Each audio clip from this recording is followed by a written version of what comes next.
Some nights don't end when you think they do. A simple pizza delivery, a quiet road buried in snow, a house that looks alive on the outside, but dead on the inside. That was all it took for a normal shift to turn into a nightmare.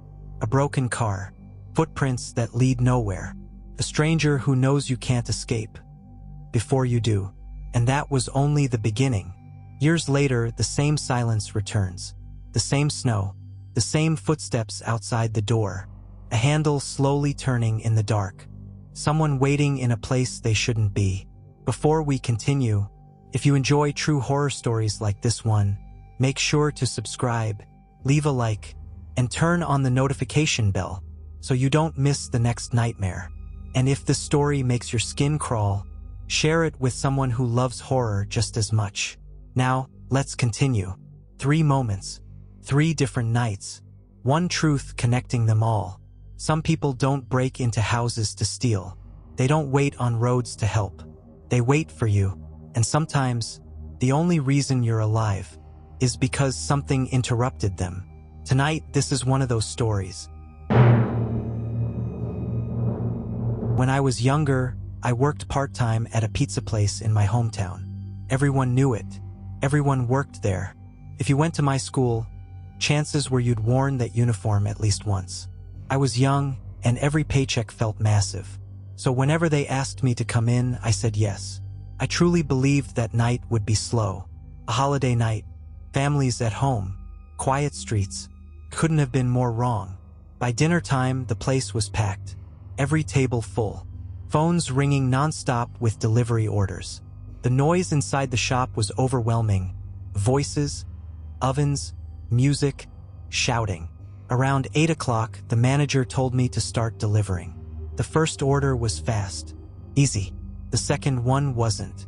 One pizza, one address, at least 20 minutes away. The roads were almost completely empty. No cars, no people, just long stretches of road and falling snow. Felt wrong.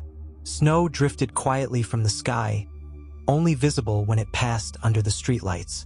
The world felt muted, like someone had turned the volume down on reality itself. I drove slowly, exactly the speed limit, enjoying the silence without realizing how unnatural it was.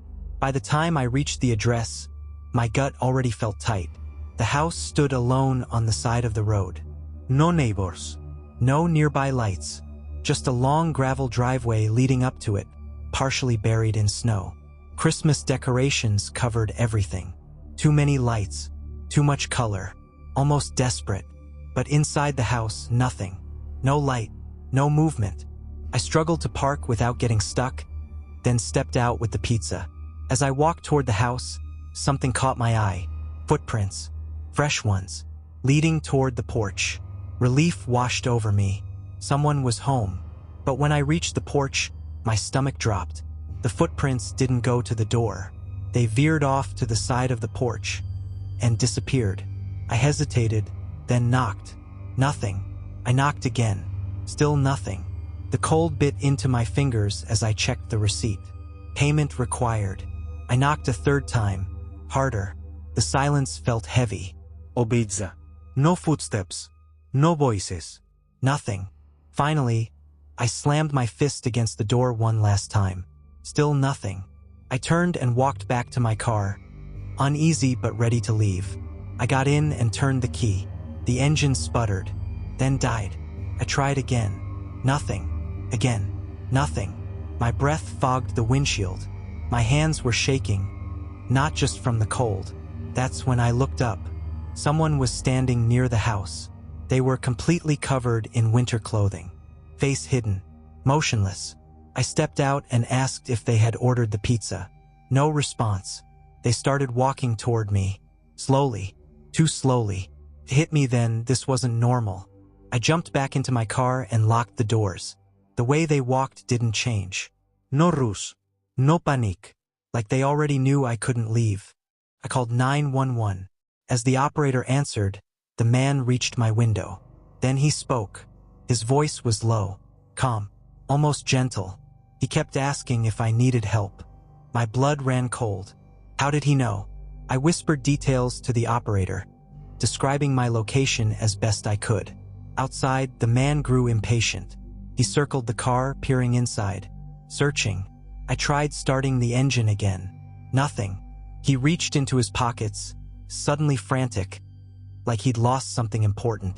Then he slammed both hands against my window, over and over. The glass rattled.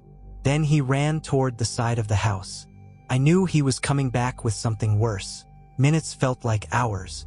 Then flashing red and blue lights filled my mirrors. At the same moment, the man reappeared. Something clenched in his hand.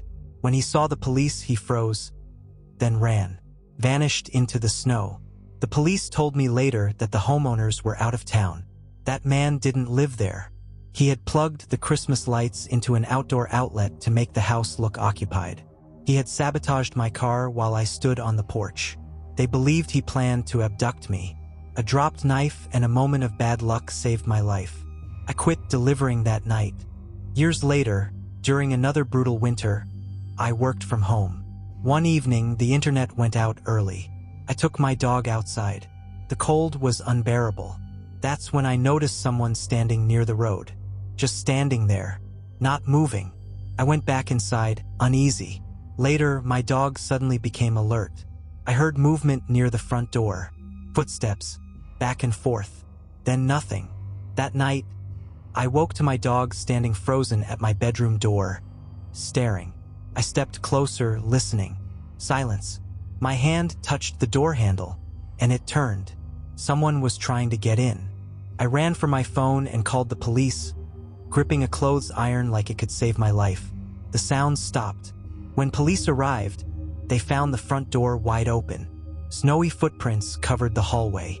Nothing stolen. They weren't there for my things. They were there for me. Months later, stranded in a snowstorm, another man tried to drag me into the woods. Only headlights stopped him. Sometimes, I wonder how many times it almost worked. And how many times no one made it back. Some stories don't really end. They just stop being told. Because somewhere out there, the people behind them are still walking, still watching, still waiting for the right moment. If the story stayed with you, if it made you look over your shoulder even once, then you already know this was real enough. If you enjoy true horror stories like this, don't forget to subscribe to the channel, leave a like, and turn on the notification bell so you don't miss the next story, because the next one might be even closer than you think. And if you know someone who loves fear as much as you do, share this video with them, let them feel it too. Until next time, lock your doors, watch the shadows, and remember, you never really know who's waiting in the silence.